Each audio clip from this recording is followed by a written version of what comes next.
안녕하세요. 오늘 다뤄볼 이야기는요, 막스 베버의 뷰로크라시에 대해서 한번 살펴보겠습니다.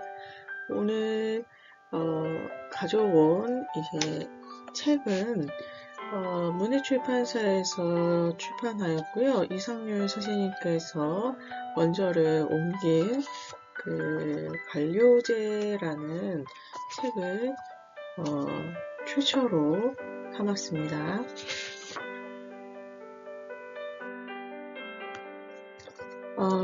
이 책에서는요, 관료제에 대해서 8가지로 구분해서 이야기를 하고 있습니다. 첫 번째로는 근대 관료제의 특수한 기능, 방식에 대해서 이야기를 하는데요. 그 중에서 첫 번째 특징은 관청은 규칙에 의해 질서 정연한 권한을 갖는다고 이야기합니다. 여기서 관청과 경영을 존속시키는 3가지 요소가 있는데요. 그 첫 번째로는 관직의 의무, 그리고 명령권, 그리고 정해진 자격을 갖춘 인물들에 의해서 행정행위가 발생한다라고 보고 있습니다. 관료제도가 흔히 발달한 경우는요, 근대 국가에서는 정치나 교회 공동체에서 발달하였고, 선진 자본주의 조직체에서는 사경제에서 발달했다고 예를 들 수가 있습니다.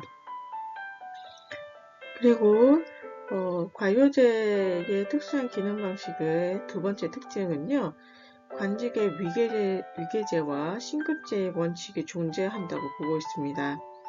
단위 지도 체계로 체계화되고요. 신급 원칙은 모든 관료제 조직체인 정당, 대기업에도 존재한다고 보고 있습니다. 공적인 관직에서는 상급기관이 하급기관의 업무를 곧바로 자기에게 옮길 수 있는 권한을 갖지 않는다고 이런 특징을 가지고 있습니다. 세 번째 특징은 문서에 의해서 일이 이루어지는데요. 이 문서는 하급 공무원과 서기 등 직원들에 의해서 담당을 한다고 합니다. 여기서 주목할 점은 관청 사무실에 대한 개념을 도입하였는데요. 물적재화와 문서 장치와 함께 이 관청 사무실을 형성한다고 말하고 있습니다. 근대 관청 조직은 관청 사무실과 사적 주거 공간을 분리하는 데 의의를 두고 있는데요. 흔히 유럽계에서 많이 찾아볼 수 있습니다. 유럽계에서는 관청 사무실과 사경제의 회사 사무실이 본질적으로 다르다고 보고 있습니다. 그러나 미국계에서는 이런 점을 달리한다고도 보고 있습니다. 네 번째로는 직무 활동에 대해서 특징을 봤는데요. 모든 근대적 전문화된 직무 활동은 전문 교육을 전제로 한다고 합니다. 관료뿐만 아니라 사경직 기업에서도 더 많이 요구된다고 하고 있습니다.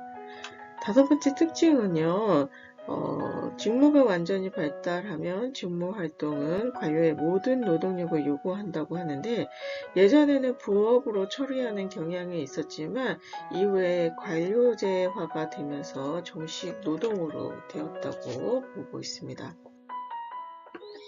네 번째 특징으로는 명확하고 완전하며 습득할 수 있는 일반 규정에 따라서 이제 관직의 직무 수행이 행해진다고 보고 있습니다.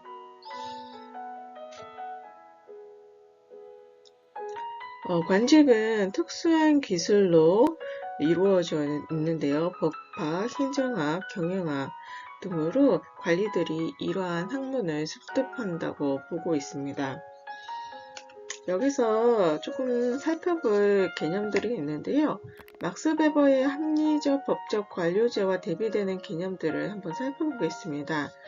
가산제, 복록제, 관료제, 이 순서대로 이제 사적 지배에서 합리적인 지배로 발전했다고 보고 있는데요. 먼저 가산제는 권력, 재산이 군주 개인에게 귀속되고 친족과 측근적 중심으로 운영되었다는 특징을 가지고 있습니다. 두 번째로는 복록제는요, 관직을 통해 수입 보장 형태가 이루어졌고 관직이 일종의 경제 수단으로 보였다고 그러한 특징을 가지고 있습니다. 이에 비해서 관료제는 합리적, 합법적인 지배 형태를 띠고 있고요. 공직은 국가 소속에 속해 있고 법과 규칙에 따라 운영되며 능력과 시험 중심으로 이제 관료를 임용했다고 보고 있습니다. 두 번째로 관료지위에 대해서 살펴보겠는데요. 관료지위의 첫 번째 특징은 관직은 직업이다 라고 명시하고 있습니다. 이를 위해서 교육과정이 필요한데요. 전문시험이 임용의 존재 조건이라고 보고 있습니다. 즉 관직을 갖는다는 것은 일정한 일을 해준다는 대가로 요금이나 수수료를 징수하는 권한을 갖는다고 보고 있는데요. 이러한 관직에 취임한다는 것은 직무 충실의 의무를 갖는다고 보고 있습니다. 즉 직무 충실의 특수한 성격의 결정적인 점은요, 객관적인 목적을 향한다고 보고 있어요. 객관적인 목적 뒤에는 공동체에 실현됐다고 생각된 문화가치 이념이 흔히 존재한다고 보고 있는데요. 즉 주교나 사제도 어떤 객관적 목적에 봉사하는 관료로 볼 수 있다라고 보고 있습니다. 관료 지위의 두 번째 특징은요, 개인적 지위가 나타난다는 특징을 가지고 있습니다. 이거를 5가지로 좀 더 분류해 보자면요. 첫 번째로는 피지배자 국민에 비해서 높은 신분상의 사회적 평가를 받는다고 합니다. 흔히들 국가 모독죄라는 형법 규정이 있는데요. 이러한 형법 규정은 사회적인 지위를 이제 관료들에 의해서 보장받는다라고 보고 있습니다. 관료가 어떤 의미로는 전문교육 비용이 들고 관료배분 등이 생겨났기 때문에 경제적 특권층 출신인 경우가 있다라고 보고 있습니다. 관직에 종사할 수 있는 자격을 얻으려면 교육증서를 갖고 있어야 하는데요. 교육증서의 영향력이 신분요소와 폐쇄성을 자연스럽게 강화시킨다는 특징을 가지고 있습니다. 두 번째로는 관료는 상급기관에 의해서 임명이 된다는 특징이 있는데요. 예를 들어서 우리가 흔히들 성춘지기로 말하는 국회의원, 이런 부류는 관료가 아니다라고 보고 있습니다. 왜냐하면 이들은 아래로부터 자신의 지위를 얻었기 때문에 관료적인 위계질서의 종속적 엄격성이 약해진다는 그러한 속성을 가지고 있습니다. 즉 이러한 선출직의 경우에는 피지배자인 국민들이 관직 후보의 전문가로서의 자격 수준을 경험한 후에야 비로소 안다고 합니다. 이에 비해서 개성관료라고 하는 진짜 의미의 관료들의 의미는 선출되지 않고 지배자에 의해 임명된 관리는 더 정확하게 역할을 수행한다고 보고 있습니다. 반면에 관료는 이제 정당 우두머리에 의해서 선출이 되었다면, 관리가 임명이 되었다면 관료들의 전문 자격과 관료기구의 정확한 기능이 한층 위태로워진다고 보고 있습니다. 이는 과거 역간제적 요소와 정무관료에 대해서 이야기를 하는 듯합니다. 하지만 개혁가들이 요구하는 대도시 자치단체의 행정의 모든 대개혁은 선출된 시장에 의해서 착수되었다고 합니다. 예를 들어서 이러한 선출된 시장들은 관료기구를 가지고 황제처럼 일을 해왔는데요. 가령 이를 이컬어서 시저주의라고 합니다.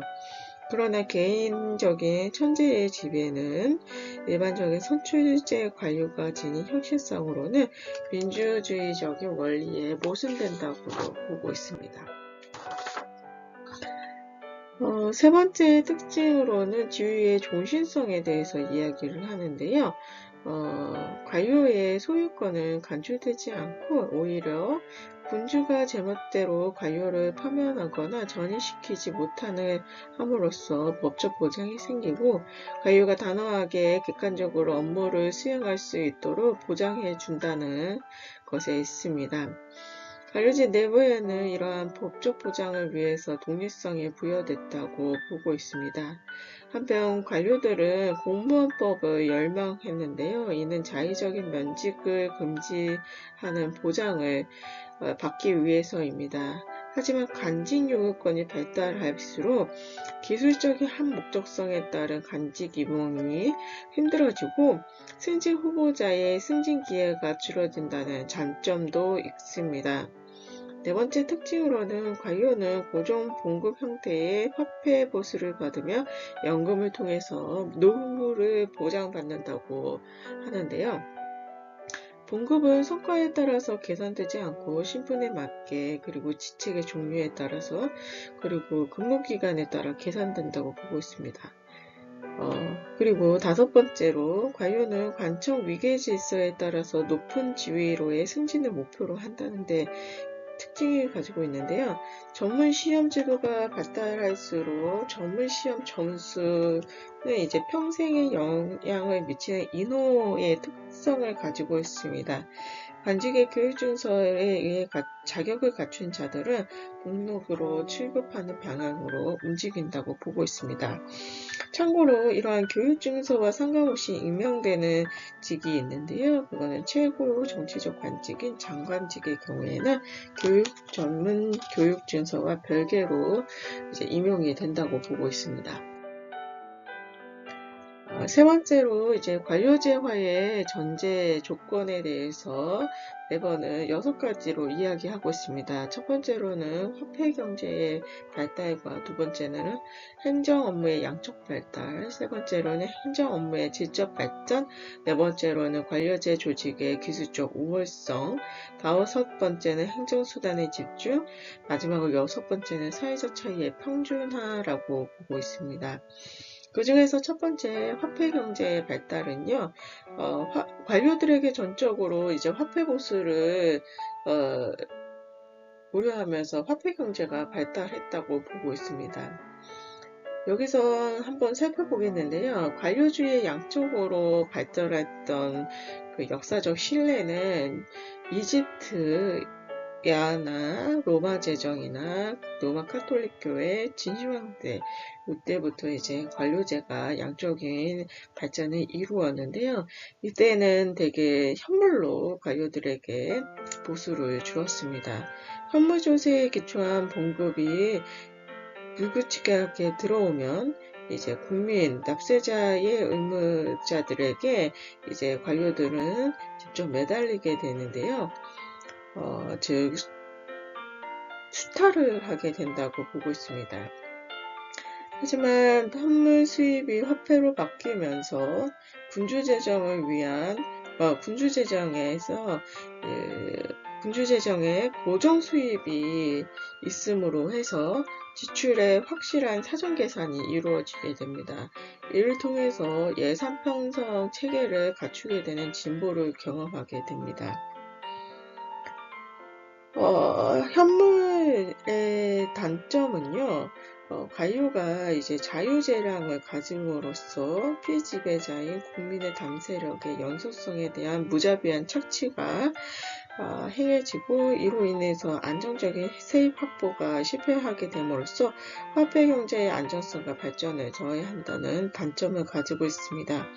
그러므로 현물에서 화폐 경제로의 이행은 관료제를 촉진하는 기반이 된다고 매번은 말하고 있습니다.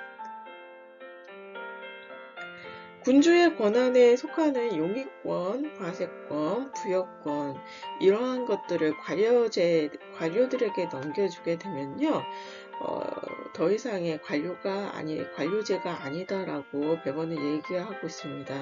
즉 복록제와 봉건제는 관료제가 아니다라고 이야기합니다. 현금은 국부와 현무 용익을 지정하는 방식은 관료기구를 이완시키고 위계서열상의 복종관계를 약화시키는 경향이 있다고 합니다. 그러므로 화폐 공급은 교육과 통제, 신분 명예심의 발달과 합리적인 승진 기회를 줌으로써 화폐 발달과 더불어 관료제 기구의 엄격한 기계화를 달성하고 존속시킬 수 있는 관료제의 최선의 조건을 제공한다고 보고 있습니다. 즉 화폐 경제가 완전히 발달하면 지속적인 수입이 존재하는 전제와 연결되고 화폐가 경제가 완전히 발달한 도시국가는 관료제의 라는 현상이 자주 발생한다라고 보고 있습니다. 두 번째로는 행정 업무의 양적 발전에 대해서 이야기하겠는데요. 앞서 말씀드렸듯이 화폐제가 발달하면 도시국가가 형성하게 되는데요. 이 도시국가로의 발전이 이제 행정의 양적 발전으로 이어지게 됩니다. 왜냐하면 행정 관료제의 기반은 행정 업무의 특수한 발전 방식이었으며 무엇보다도 행정 업무의 양적 발달이었기 때문입니다. 즉 거대 국가 정당 대중정당이 관료제와의 고전적인 기반을 형성했다고 보고 있습니다. 중세의 강력한 근대적 국가의 형성의 시작은 언제나 관료제 조직의 발전과 함께 나타났다고 백원은 이야기하는데요. 불완전한 균형 상태를 없애는 것은 관료제가 가장 발달한 정치 조직이었다는 것을 방증한다고 합니다. 한편 로마 제국과 대영 제국의 붕괴의 원인은 군대기구와 관료제 기구의 관료제화였다고 보고 있는데요. 대영 제국의 경우에는 대륙 발전으로 동참하지 않고 면망과 행정으로 안주하면서 로마처럼 사라졌다고 보고 있습니다. 즉 육지 국경 수비대를 위한 상비군이 필요하지 않아서 관료제가 뿌리를 내리지 못했다고 보고 있습니다. 로마의 경우는 대륙 제국으로 이행을 하였으나 관료기구의 기술적인 수행을 위해서 정무관이 원로원에 의해서 보장함으로써 관료제가 뿌리내리지 못했다고 보고 있습니다. 즉 거대 국가의 종속기간이 오래될수록 그리고 규모가 크면 클수록 그리고 강대국일수록 관료제적 기초에 의존한다는 것은 분명하다고 보고 있습니다. 그러므로 행정의 양쪽 요소도 관료제화하는 지렛대로서의 의의를 가진다고 보고 있습니다.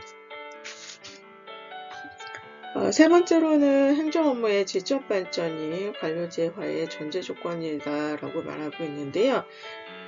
예를 들어서 이집트의 치수를 위한 군사적으로 거대한 토목사업은 상비군 창설이라는 결과를 초래해서 관료제화 방향으로 작용했다고 보고 있습니다. 또한 문화가 복잡할수록 행정 전반에 대한 요구가 증대해서 관료제화가 된다고 보고 있습니다. 즉 안정된 사회를 위한 절대적인 치안에 익숙한 사회가 질서와 보호를 점점 더 많이 요구하게 된다는 점에서 사회정책 임무가 관료제화에 적용된다고 보고 있습니다. 또한 근대적인 구통수단은 철도 전신의 발달이 관료제화에 작용된다고 보고 있는데요.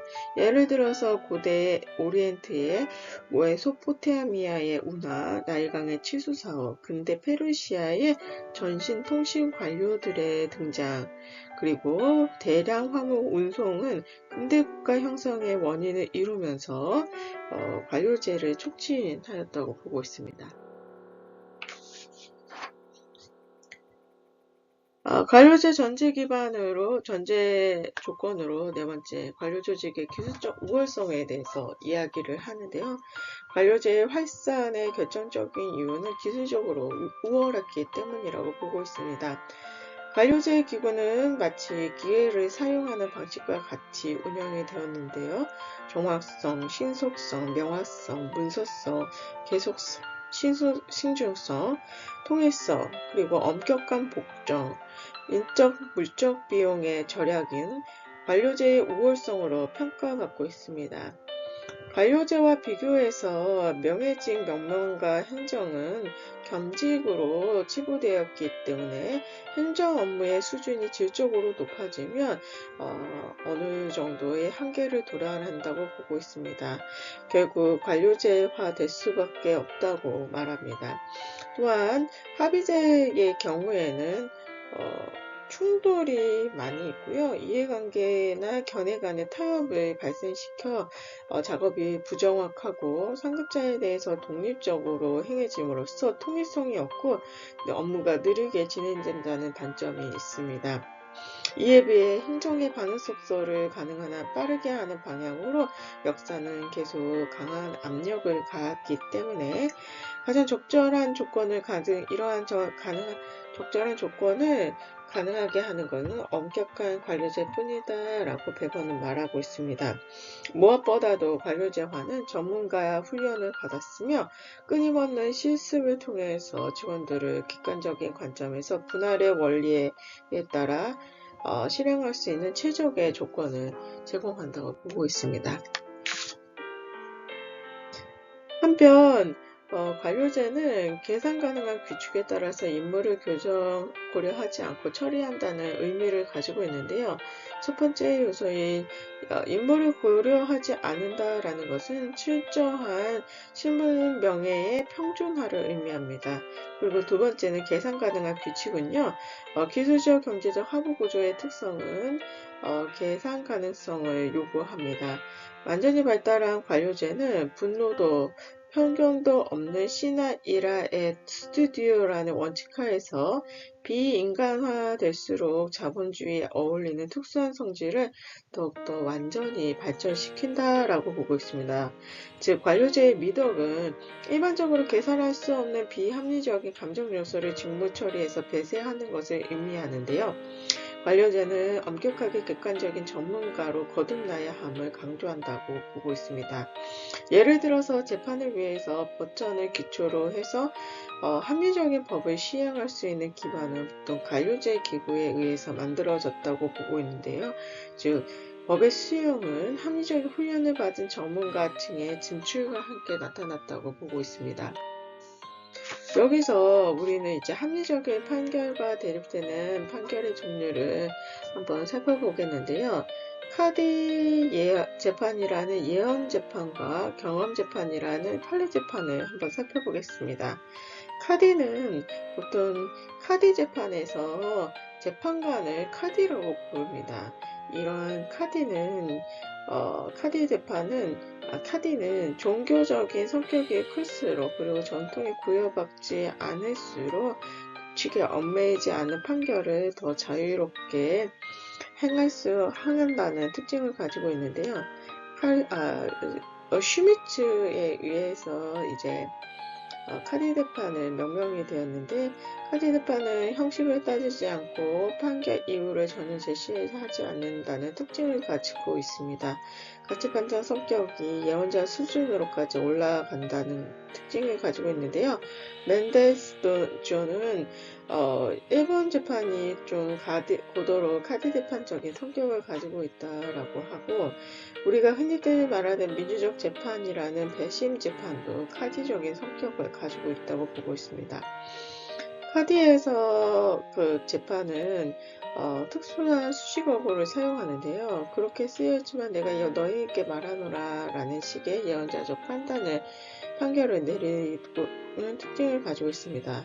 예를 들어서 튀니지의 종교재판소가 이러한 카디적 요소를 가지고 있다고 보고 있습니다. 두 번째로는 경험적 재판은 판례 재판인데요. 구체적인 판례에 의해서 판결 이유를 제시하지 않는다는 특징을 가지고 있습니다. 이러한 판례 재판은 기술학으로 형성화되거나 합리화될 수가 있는데요. 보통 영미계의 재판을 판례 재판이라고도 합니다. 영국에서는 법정 편찬에 실패하고 로바법 수용에도 실패하였는데요. 왜냐하면 통일된 조직을 가진 거대한 변호사 조합의 저항 때문이라고 보고 있습니다. 이 변호사 조합은 독점적인 명강과 계층의 규모가 큰 법원의 판사들이 여기 출신이었고요. 법학 교육을 기술학처럼 고도로 발달시켜서 이러한 것들을 기반으로 해서 합리적인 법을 만드는 행위가 자신들을 위협하는 행위로 간주하면서 적극적인 투쟁에 나섰기 때문이라고 보고 있습니다. 이에 비해서 독일은 명망과 신분의 변호사가 존재하지 않았기 때문에 로마법이 정착될 수 있었다고 보고 있습니다. 영국과 독일의 시체법의 발전 차이의 존재 이유에 대해서 배번은 다음과 같이 이야기를 하는데요. 영국은 명망과 지배를 하였고 경제가 고도로 발달하였으나 재판 진행이 경제적 약자의 이익을 대변하지 않고 이제 변호사의 경제적 이익이 좀 더 우선시 됐기 때문이라고 보고 있습니다. 이에 비해 독일은 중앙집권화되지 않았음에도 이제 관료제화가 행해졌다고 보고 있습니다. 참고로 초기에 로마의 판결은 합리적이고 경험적인 요소와 함께 카드적인 재판적 요소가 혼합되었다고 보고 있습니다. 이후에 법무관의 고시에 따른 방식서에 의한 소송 훈련이라는 기술적 방식을 통해서야 비로소 합리적 사고의 결정적인 전환을 가져왔다고 보고 있습니다. 그러나 학문적으로 다뤄질 수 있는 개념체계로 완성된 것은 국가제도의 관료제화 시기였다고 보고 있습니다. 관료제의 전제 조건으로 네 번째는 관료조직의 기술적 우월성이라고 앞서 말씀드렸듯이 계속해서 보고 있는데요.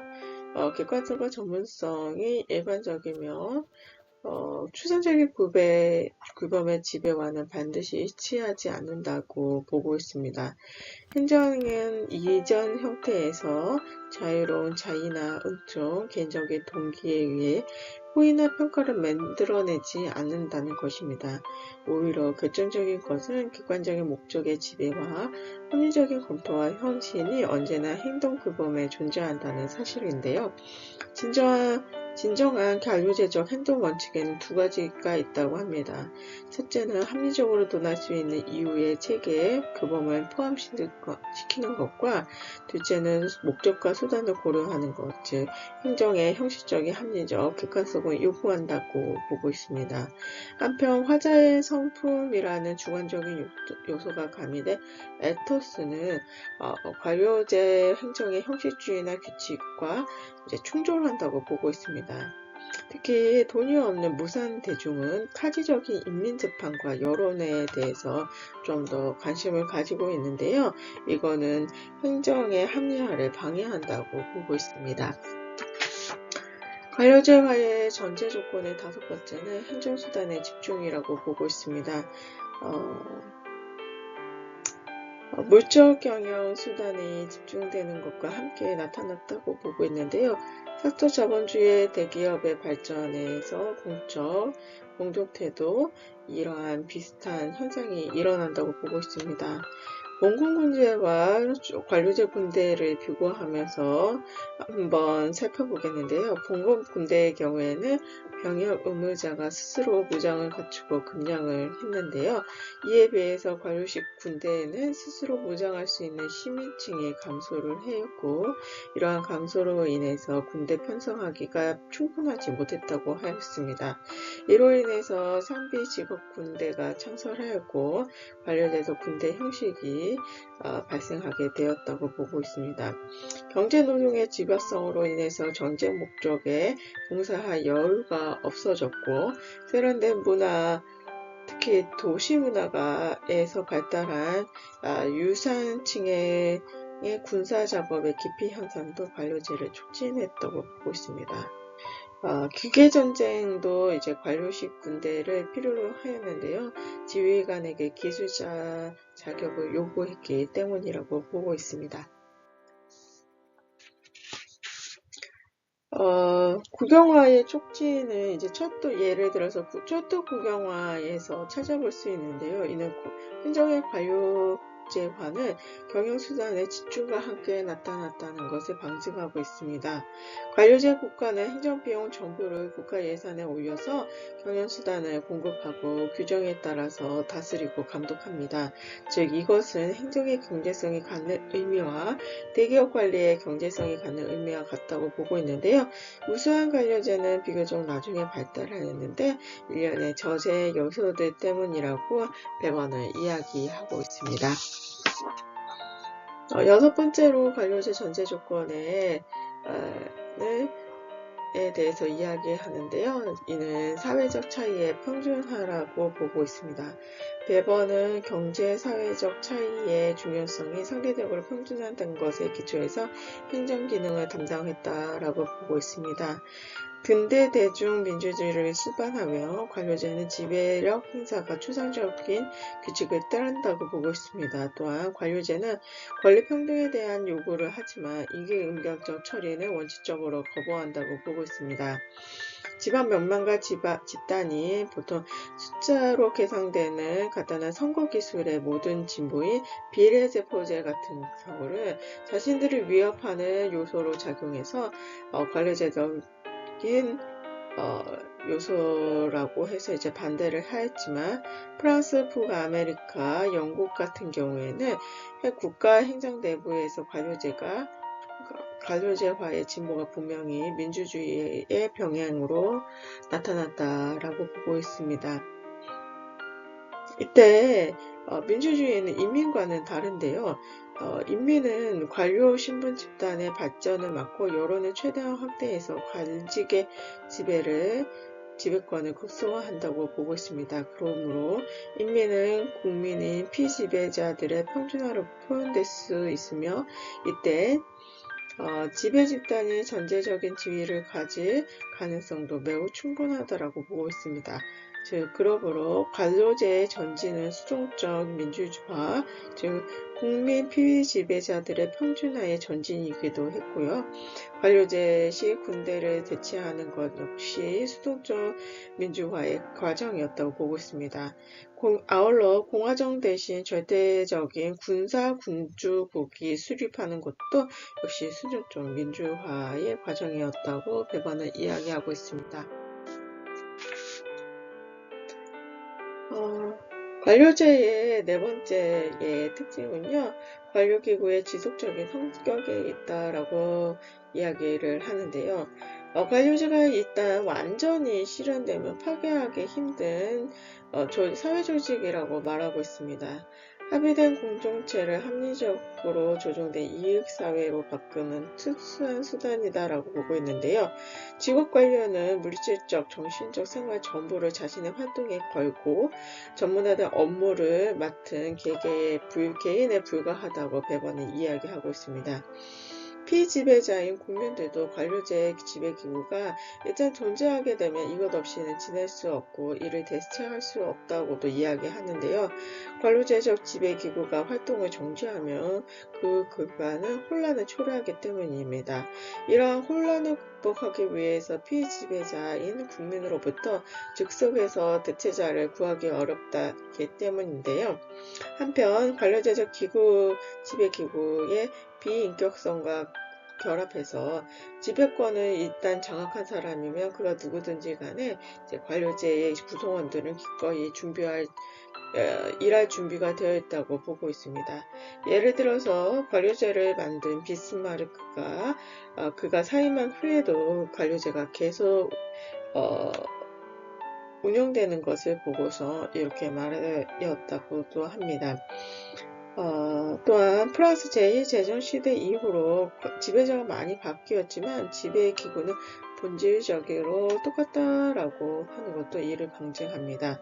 즉 관료제적 지배 기구는 혁명을 점점 더 불가능하게 만들고 즉 혁명을 쿠데타로 대체하게 된다고 말하고 있습니다. 관료제의 다섯 번째 특징은 관료제화의 경제적, 사회적 결과라는 데 있는데요. 배번은 이 다섯 번째 특징을 양면적인 성격이 가지고 있다라고 보고 있습니다. 즉 사회단체는 광범위한 경제적 결과를 초래할 수 있고 이는 분명하다고도 말하면서도 사실은 존재하는 그 밖의 구성 요소의 방향에 따라서 관료제와의 경제적 의의가 매우 다를 수 있다고 봅니다. 즉, 관료제 조직의 사회적 작용에 대해서는 상대적으로 평준화 작용이 있다고 말할 수 있지만 관료제 조직의 경제적 작용에 대해서는 분명하게 말할 수 없다라고 말하고 있습니다.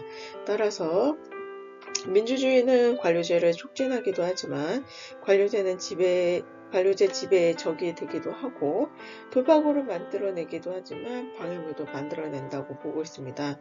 그러므로 역사적 경우를 국찰할 때는 관료제화가 어떤 방향으로 진행하는가에 대해서 주목해야 한다고 베번은 이야기하고 있습니다. 여섯 번째 관료제의 특징은 권력 위상인데요.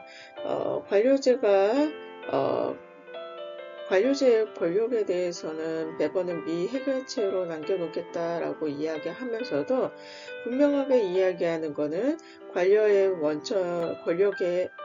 권력의 원천은 비밀주의에 있다라고 이야기하고 있습니다. 직무상 비밀은 관료제의 특수한 발명품이기도 한데요.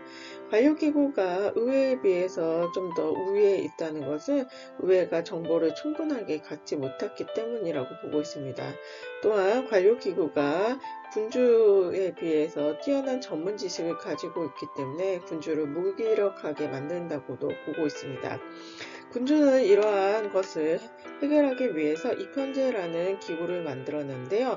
관료기구와 군주가 서로 이익공통체를 단결함으로써 의회에 대항하지만 의회에 군주가 자신의 지지자를 찾지 못할 경우에는 관료기구에 대항하는데 무기력하게 되기도 한다고 합니다.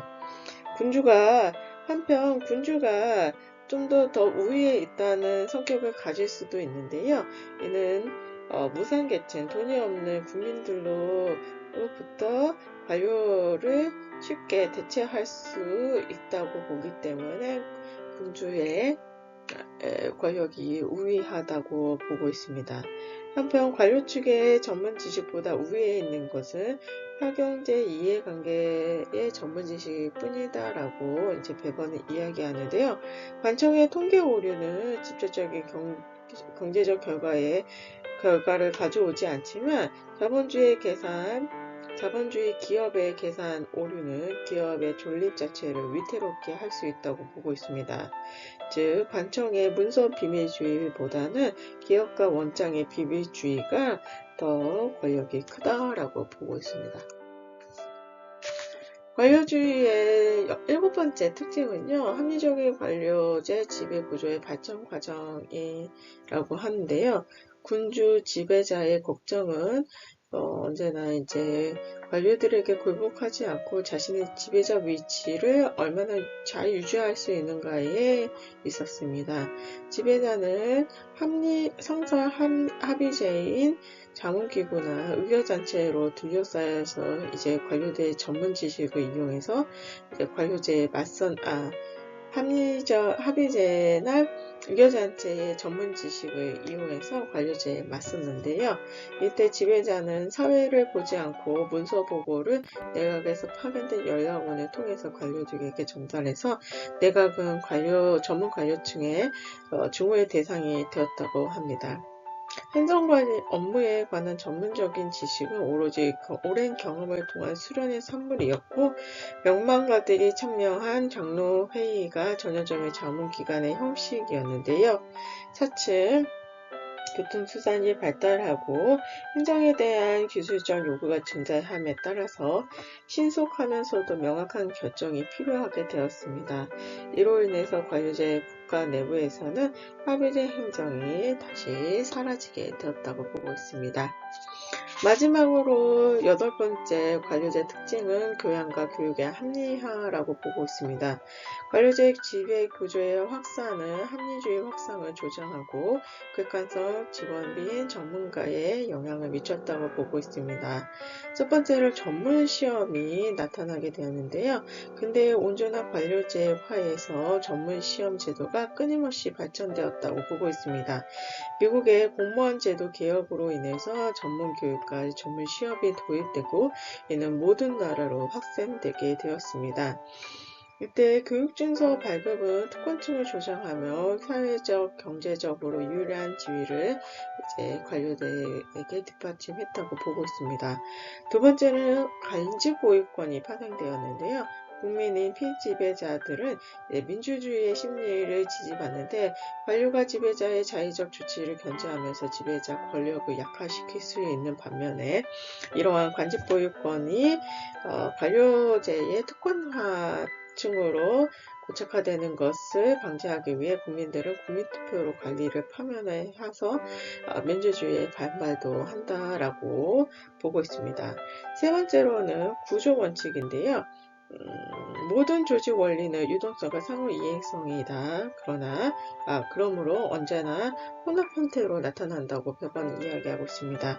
그럼에도 불구하고 관료제의 구조는 나중에 발전한 산물이지만 합리적인 성격을 갖는다고 보고 있습니다. 즉, 규칙, 목적, 수단, 객관적인 비인격성이 관료제의 행동을 지배한다고 보고 있는데요. 그러므로 합리주의 확산이 아닌 혁명적인 영향을 미쳤다고 보고 있습니다. 관료제는 합리적인 성격을 없애는 지배구조 형태들을 모두 없앴다라면서 배번을 마무리하고 있습니다. 이상으로 베버의 관료제에 대해서 이야기를 마치고요. 저희가 한번 관료제의 단점을 극복하기 위한 방안은 무엇이며 관료제에 기반한 이제 현대 공공노사 동기가 단점을 극복하는 대안일까 라고 이제 여러분들에게 물음을 남기면서 오늘의 이야기는 마무리하겠습니다. 다음에도 좋은 이야기를 가지고 여러분을 찾아뵙겠습니다. 끝까지 시청해 주셔서 감사합니다.